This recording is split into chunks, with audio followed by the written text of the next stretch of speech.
এই দেশে গণতন্ত্র যদি কেউ লালন করে সেটি বাংলাদেশ জাতীয়তাবাদী দল বিএনপি।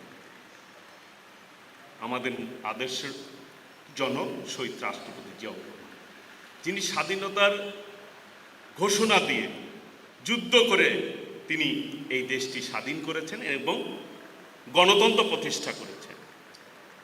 আমাদের প্রিয় নেত্রী দেশনেত্রী বেগম খালেদা জিয়া গণতন্ত্র যখন আবার স্বৈরাচারের কবলে পড়ে দীর্ঘ ৯ বছর আন্দোলন সংগ্রাম করে এই গণতন্ত্র প্রতিষ্ঠা করেছেন। আজকের যে সংসদীয় গণতন্ত্র সেটির মূল ধারক হচ্ছে দেশনেত্রী বেগম খালেদা জিয়া। ২৪শে আন্দোলনে মূল নেতৃত্ব দিয়েছেন আমাদের মাননীয় প্রধানমন্ত্রী দেশনায়ক তারেক রহমান।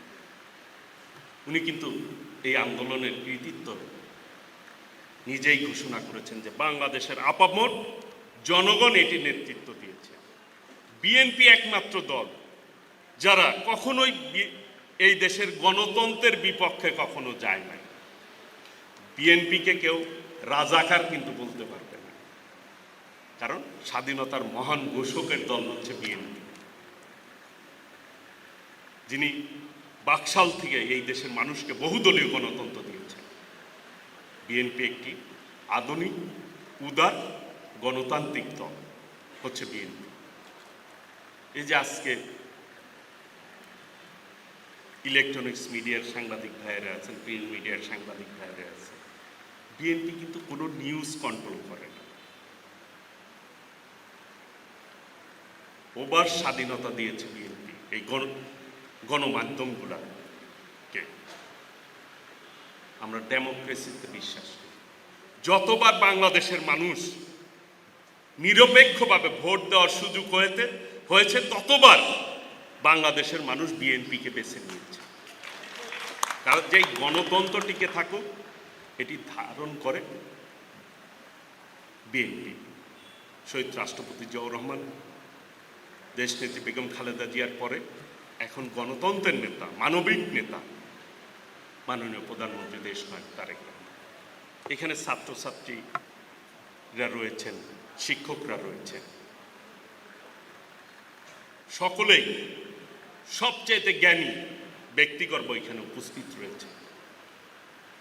একজন নেতা বা একজন ছাত্র নেতার কাছে দেশবাসী কি চায় বা তার কর্মীরা কি চায়, যে সেই ছাত্র নেতাটি মঞ্চে দাঁড়িয়ে উল্টাপাল্টা বকাবকি করুক, কাউকে আজে বাজে কথা বলুক।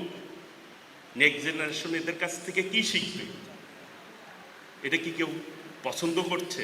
যারা বলছে তারা মনে করছে যে আমার ইউটিউবে ফলোয়ার্স বাড়ছে বা লাইক কমেন্টস বাড়ানোর জন্য উল্টাপাল্টা কথা বলছে। ভবিষ্যতে বুঝবেন, জনগণের সামনে যখন আসবেন সমর্থনের জন্য, তখন বুঝবেন যে আপনার এই সমস্ত কর্মকাণ্ডের জন্য জনগণ শূন্য হয়ে গেছেন। আপনারা, জনগণ এই সমস্ত জিনিস পছন্দ করে না। বর্তমানে এই ফ্যাসিবাদ মুক্ত পরিবেশে মানুষ চায় যে একটি বৈষম্যহীন সমাজ গঠিত হোক, একটি গণতান্ত্রিক সমাজ গঠিত হোক। 5 বছরের জন্য জনগণ রায় দিয়েছে। আপনি 5 বছর দেখেন আমাদের কর্মকাণ্ড কি। প্রথম দিন থেকেই উল্টাপাল্টা কথা বলছে। আগে পদক্ষেপগুলি দেখেন।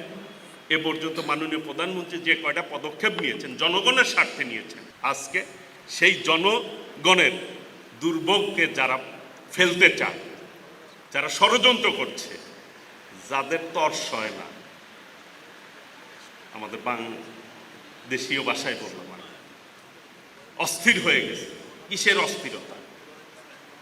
আগে দেখেন,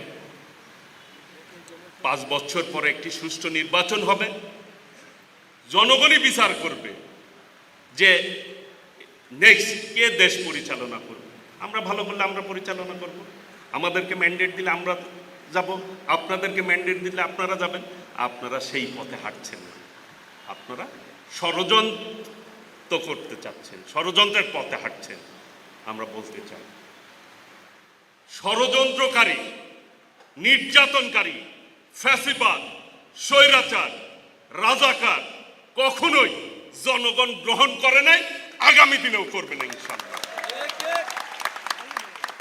কাজেই এখনো সময় আছে, সঠিক পথে হাঁটুন, তাহলেই দেখবেন রাজনীতি সুন্দর হবে, দেশটি সুন্দর চলবে, যেটি আমাদের মাননীয় প্রধানমন্ত্রী বলে থাকে, আমার আগে আমরা, আমাদের আগে দেশ, সবার আগে বাংলাদেশ। এই দেশটাকে বুকে ধারণ করতে হবে, সেই জন্যই উনি বলছেন কর্ম করতে। তিনি আরেকটি স্লোগান দিয়েছেন, করব কাজ, করব দেশ, সবার আগে বাংলাদেশ। আমরা দেশটাকে ধারণ করতে চাই, আমাদের দেশের মানুষকে আমরা মূল্যায়ন করতে চাই। দেশটি আমাদের সবার, কারো একার না। কাজেই সম্মিলিতভাবে আমরা এগিয়ে যাব ইনশাল্লাহ।